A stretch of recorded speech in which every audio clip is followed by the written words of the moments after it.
everyone, it's Angie. Welcome back to my channel, Angie and the Great World. I didn't think I was going to film a weekly reads for this past week, only because I did not finish any of the 4 titles that I had already mentioned in my previous weekly reads. However, I did start 2 new titles, and so I figured that was something I could update on. And also, I do not want to end my filming and uploading streak. In the 5 years that I have been on BookTube, I have never ever been consistent with uploading to my channel, but I've decided that I want to make weekly reads a weekly consistent thing. So I do not want to end my uploading streak. All right, let's get into what I am reading. So I started reading the book Shiloh by Phyllis Reynolds Naylor. It is a children's book set in West Virginia, and I am reading this for a book group that I'm a part of with Lindsay Reads, Rainy Day Reads, and then a friend of mine who is not on BookTube. We read Shiloh, or we were supposed to read Shiloh for the month of June. And I don't know when this was published. If it was already published when I was a child, I never read it. And I really don't know what this is about. I'm so far only 6 chapters in. And in the book so far, a little boy is walking when he comes across a beagle, and the little boy recognizes behaviors and signs that this beagle has been abused. Now, I don't know if this is going to be a book with a happy ending or a book with a tragic ending. I certainly hope it's happy, because I don't like reading stories where animals die or where they are abused. There are 3, maybe 4 other books in the series, so I'm hopeful that it has a happy ending.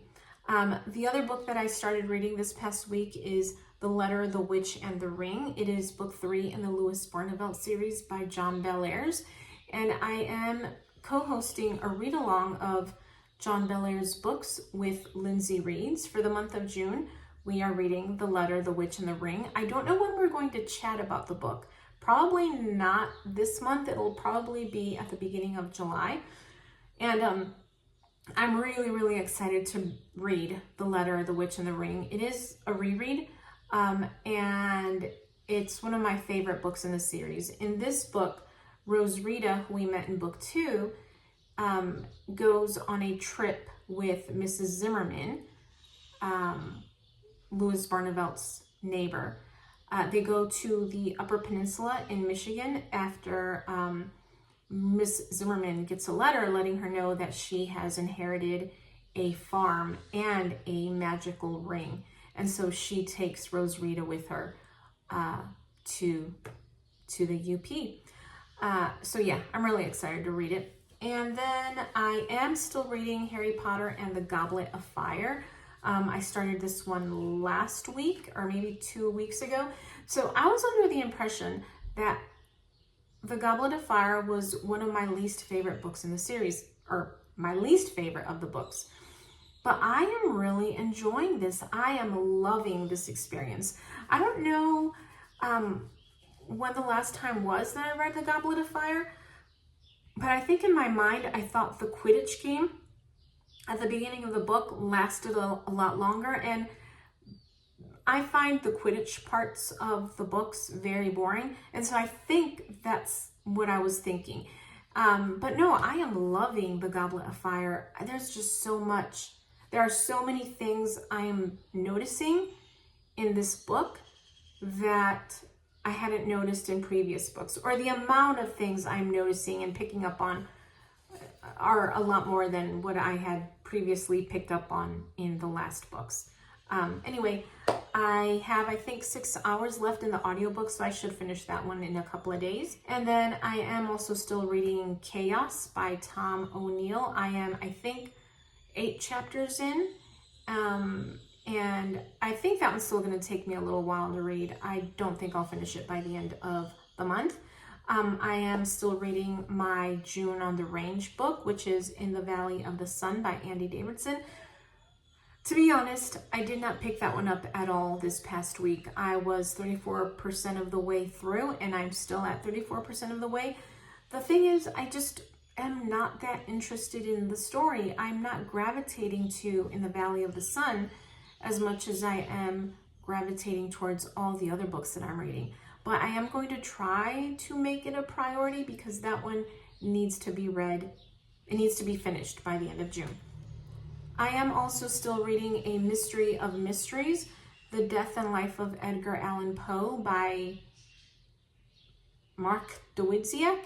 And I am almost done. I think I have about 100 pages left, and I should finish that one within a couple of days. And alongside A Mystery of Mysteries, I am reading Edgar Allan Poe stories. This is a collection of several of Poe's stories and poems. This past week, I read The Mask of the Red Death. Oh, which I did want to mention, reading this collection alongside A Mystery of Mysteries has been really interesting because in A Mystery of Mysteries, the author gives some of the background information of Poe's stories and poems. So he talks about what inspired the stories or what might have inspired the stories. And so reading that alongside the short stories and the poems just makes them even more enjoyable. So The Mask of the Red Death, the author of A Mystery of Mysteries did surmise that possibly Poe was inspired to write this when his wife, Virginia, was suffering with tuberculosis. And so, yeah, it makes sense. I gave The Mask of the Red Death 3 stars. I also read The Cask of Amontillado, which is one of my favorite Poe stories. I gave that 5 stars.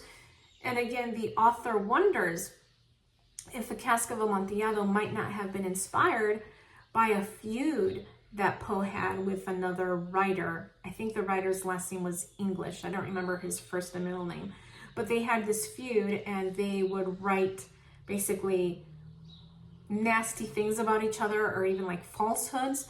And so possibly Poe was just absolutely fed up with all these things, these lies or accusations, false accusations that this other writer was writing about him. And so that inspired him to write a revenge story. I read Metzengerstein, which I had never read. And that one was okay. I gave it 2 stars.